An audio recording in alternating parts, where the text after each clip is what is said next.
KB ஜோதிடத்தில் பலன் கூறும் சூட்சமம். கிருஷ்ணமூர்த்தி முறை. அனைவருக்கும் வணக்கம்.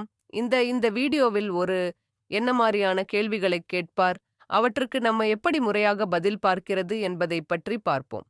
இப்பொழுது பொதுவாக கேட்கப்படும் கேள்விகள். ஒருவர் ஒரு ஜோதிடரிடம் வரும்போது முதலாவது கேள்வி ஒரு சம்பவம் நடக்குமா இல்லையா என்பதாக இருக்கும். எடுத்துக்காட்டாக, திருமணம் நடக்குமா, குழந்தை பிறக்குமா, வேலை கிடைக்குமா, தொழில் நல்லா நடக்குமா என்கிற கேள்விகள். KB ஜோதிடத்தில் இந்த கேள்விக்கு பதிலளிக்க முதலில் இந்த நிகழ்வு நடக்குமா இல்லையா என்பதற்கான பதிலை கண்டுபிடிக்க வேண்டும்.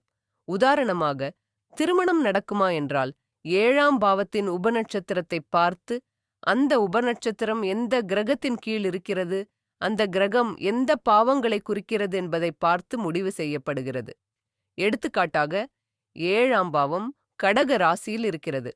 அதன் உபநட்சத்திரம் புதன். புதன் எந்த நட்சத்திரத்தில் நின்றிருக்கிறான், அதுவே பதில் தரும். அந்த நட்சத்திரம் சனியாக இருந்தால் சனி எந்த பாவங்களை குறிக்கிறான் என்பதை வைத்து தீர்மானிக்கலாம்.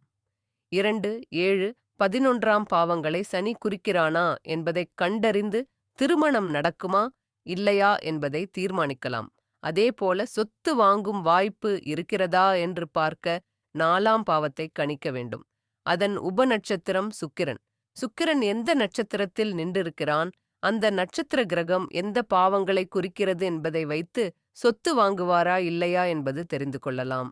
இப்படி ஒரு சம்பவம் நடக்குமா இல்லையா என்பதை முதலில் உறுதி செய்ய வேண்டும். பிறகு அந்த சம்பவம் எப்போது நடக்கும் என்பதை அறியலாம்.